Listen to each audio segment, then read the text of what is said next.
This video is called The Stick Figures, and it tries to demonstrate with a simple drawing how we could transition from a conditioned, enculturated state into a more enlightened state.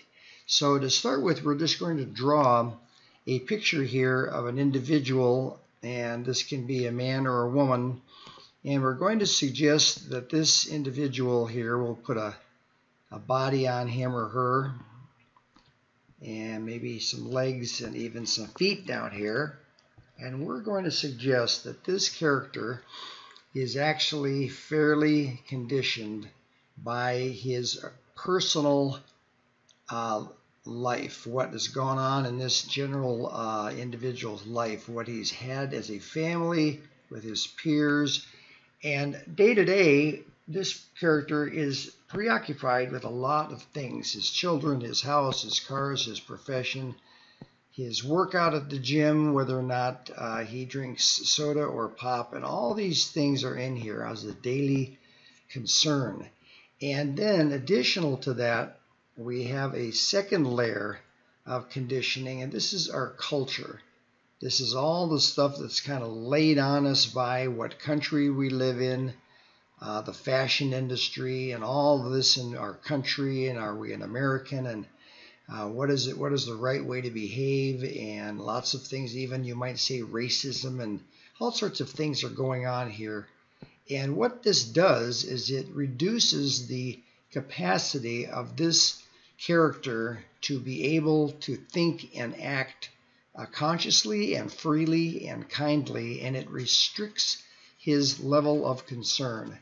In addition, if this person is fully conditioned in this way, you could even suggest that his whole being, actually his or her whole being, has become conditioned.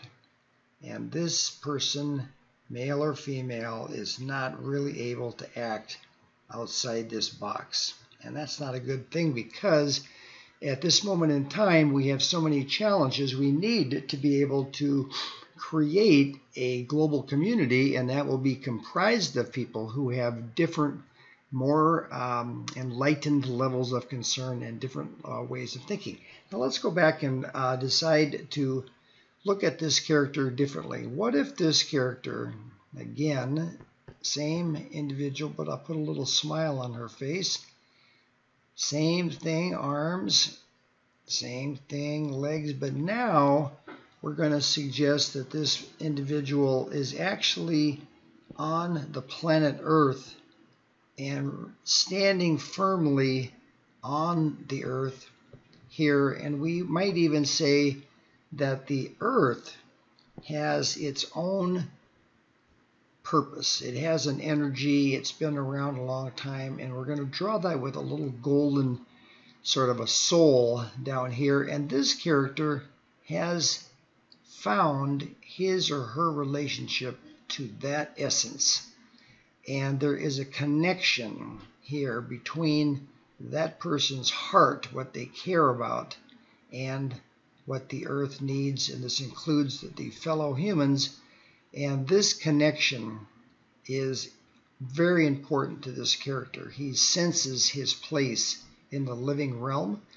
And now we can say that this individual, she starts to even understand that and become conscious of that. And even further to recognize that there is something greater, a power greater, a purpose to which he or she is aligned.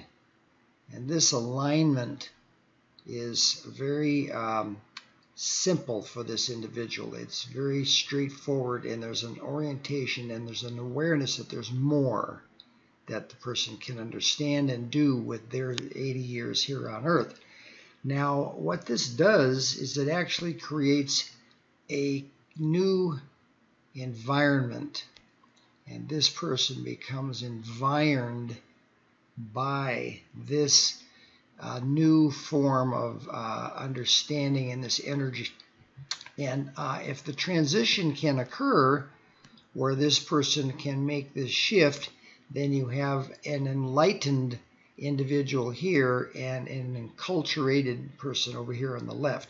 Now, what's important to realize is that this character on the left never goes away. This isn't like we exterminate that person's conditioning. What happens is that tendency and those conditions and that enculturation is still over here, but now the person is consciously aware of it and chooses to see it but not be controlled by that. It's never going to go away, but it isn't taking over the person's life. If this character on the right actually can become enlightened like this, and then maybe there are other characters who are like this around the world, now we have what we call a global community.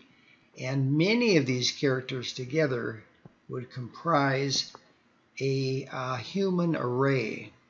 And that human array would be a community of beings that are like-minded and sharing and working together to try to extend and expand the level of concern. And interestingly, when that happens, you now can actually express the energy that could be created as E energy equals MC raised to the power of C. And this collective consciousness number here is a massive, massive number. So E equals MC squared will be two people together. E equals MC raised to the power of C is an enormous number, and there's enormous amounts of energy. And contrarily, if we don't get a lot of people who are capable of making this shift, what happens now is we actually have too many separate beings who become walled in by this form of thinking, and they become hostile, they become insensitive, and we have that community of beings, and one or the other of these communities is going to prevail.